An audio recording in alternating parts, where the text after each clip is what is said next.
صدیق کے مکان سے گزرے، کیونکہ گرمی بہت ہوتی تھی نا، اس لیے صحابہ صحنوں میں آتے تھے رات کو، اچھا بھی لگتا تھا، کبھی چاندنی بھی ہوتی تھی، تو دیکھا ابوبکر صدیق جو ہے وہ پڑھ رہے ہیں، کیا پڑھ رہے ہیں، لیکن آہستہ، کیا، اور حضرت عمر فاروق کے پاس سے گزرے، دیکھا کہ وہ جہر سے پڑھ رہے ہیں، دور تک آواز جاتی ہے۔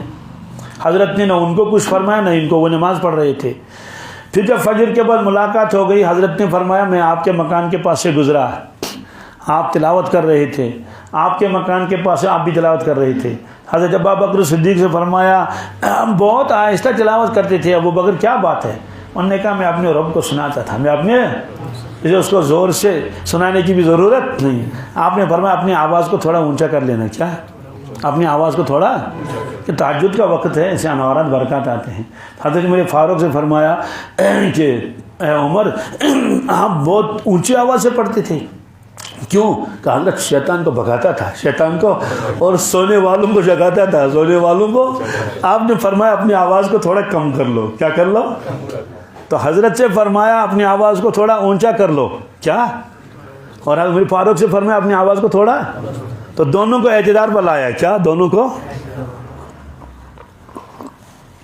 یہ ایک لمبی بحث لکھی ہے کتابوں میں کہ اللہ کے نبی صلی اللہ علیہ وسلم اعتدال پسند تھے، کیا تھے؟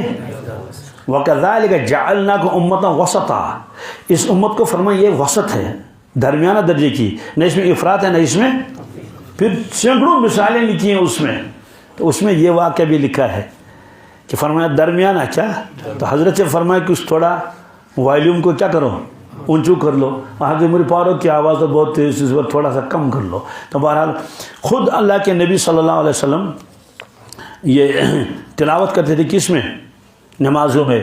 تو جو آدمی نمازوں میں تلاوت کرتا ہے، جیسے ہم لوگ اگر نمازوں میں تلاوت کریں گے تو قرآن پاک بھولیں گے نہیں، قرآن پاک یہ بالکل طے بات ہے۔ آپ کو سورہ یاسین یاد ہے، اس کو نمازوں میں پڑھنا چاہیے۔ آپ کو پارہ ام یاد ہے، اس کو نمازوں میں، سنت میں، نفل میں کبھی بھولیں گے نہیں۔ ہمارے مدرسے میں ایک مدرس ہے، وہ عالم بھی ہیں اور مفتی بھی ہیں اور جید عالم ہے، صلاحیت بہت زبردست ہے، قوت حافظہ بہت ہے، سینکڑوں اشعار اس کو یاد ہیں زبانی، فارسی کے اور کس کے وغیرہ۔ تو میں نے اسے پوچھا کہ ہاں وہ ہمیشہ پڑھتے ہیں نمازوں میں، کس میں؟ نفل میں۔ دیکھا کہ نفل 2 رکعتیں پڑھتے ہیں، تب تک تو آدمی نماز پڑھ کے گھر بھی پہنچ جائے گا، وہ پڑھتے رہتے ہیں، وہ سپارے پڑھتے ہیں، اسے ان کو قرآن پاک دیکھنے کی ضرورت پیش نہیں آتی ہے۔ تو اس لیے جتنا بھی ہمارے پر قرآن پاک جس کو جتنا یاد ہو اس کو کیا کرنا چاہیے؟ نماز پڑھنا چاہیے۔ یہ بحث ابھی آگے چلے گی، اس وقت تو صرف اتنا آیا کہ سب سے پہلا کام حفاظت کا لوگوں کے سینوں سے لیا گیا، کس سے؟ دوسرے نمبر پر آئے گی کتابت اور اس کو تحریر میں لانا۔ جی